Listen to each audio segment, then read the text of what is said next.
About his foreign policy goals in his inaugural address a little bit earlier.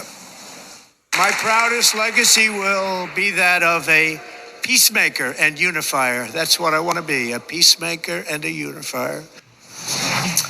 Well, joining us now is Gina Abercrombie-Winstanley, a former ambassador a U.S. ambassador to Malta.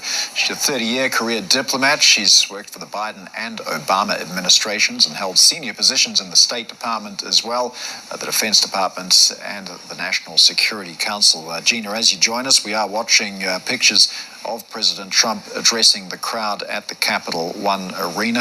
A festive atmosphere there. He's really celebrating his victory. But in terms of policy, we did hear a few things a little bit earlier, and we've already discussed on the show the implications for China, Iran, the Middle East, but I want to talk about what might be in store for U.S. allies as well, because earlier we had Trump refusing to rule out military options to get a hold of Greenland. I mean, that's a territory administered by Denmark, which is a NATO ally. We've heard rhetoric about Canada as well. I mean, is this sort of stuff serious, or is it a bargaining approach? What is it? Have you encountered anything like this in all your years of diplomacy?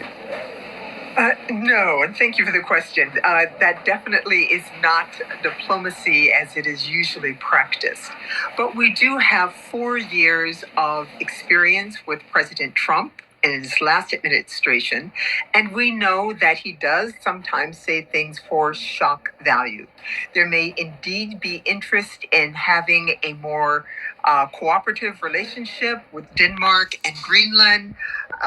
We've had the Canadians respond to his suggestions that it become the 51st state. But I think that until we see differently, we can assume that this is President Trump and hyperbole, which he is very familiar with and very comfortable with. Well, one of the closest diplomatic relationships the United States has is, of course, with the United Kingdom. It's often described as the special relationship. But at the same time, we have one of President Trump's closest confidants, Elon Musk, unleashing an absolute barrage on X pretty much every day against the UK Prime Minister Keir Starmer. So do you see the special relationship perhaps changing or evolving or being in any danger? I don't believe we can yet say. And one of the things to keep in mind is that the relationship between President Trump and Elon Musk is a relatively new one. There is a balancing of power there for the world's richest man and the world's most powerful man. And how that plays out, we will see over time. I think we can all assume that if President Trump sees a pressing from Mr. Musk that might unseat or alter the balance in a way with which he is not comfortable, that Mr. Musk will be the loser between the two. So if President Trump says to Mr. Musk, you're going to have to quiet those tweets down, that's not what I want, as you are supporting the U.S. government, you've been given this Department of Economic Doge, then you're going to have to play by my rules. And that's my expectation. Well, of course, the US and the UK also have an arrangement with Australia, which is perhaps the US's closest ally in this part of the world, and that is the AUKUS Pact on nuclear submarine technology. And that this is a decades-long pact with a future that really needs to be bipartisan from all countries. There's been some nervousness in Australia about the incoming Trump administration's position on this. Do you see it surviving? Of course.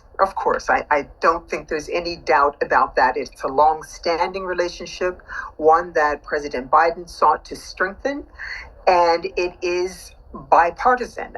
Americans would be very shocked to have any sort of serious rift with the United Kingdom or Australia for that point of view, because it is such a close relationship.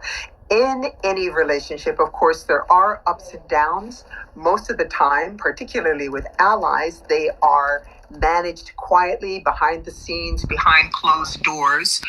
But we do have Mr. Trump, who is often speaking publicly in ways. But then you see what happens and it often is not as extreme as his public statements. So it's not something that, were I Australian or English, British, I would not be concerned about at this time. But of course, the diplomats have to do the work to help maintain the relationship and ensure understanding and clarity.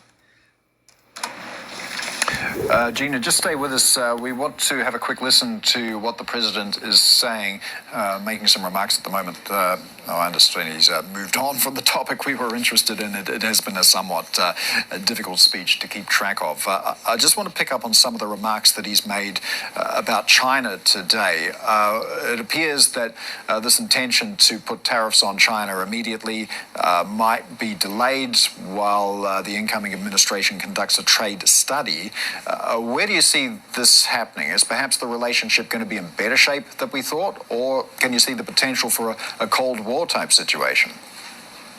Well, there are obviously options either way, but I would suspect that it's going to be better than we expected. Again, Mr. Trump uses hyperbole, he uses very brash statements, but he clearly can be swayed to tone down, to temper, and if he's trying to do the best for the American people, as he keeps saying, and we should take him at his word, then having a tariff war, I'm sure many are saying to him, is not necessarily the wisest way to do that. He does take the counsel of those that he considers knowledgeable, experts around him. I have friends who worked in his White House, and he does take counsel. He does listen. So I believe that if that counsel is informed enough and convincing enough, that he will do his best to manage the relationship. He is about making deals, and he has said he wants to be a peacemaker. He's not trying to bring additional conflict to the United States, and we're going to take him at his word on that as well. All right, Gina, great to get your insights. Gina Abercrombie-Winstanley is a former U.S. ambassador to Malta and a career diplomat of 30 years.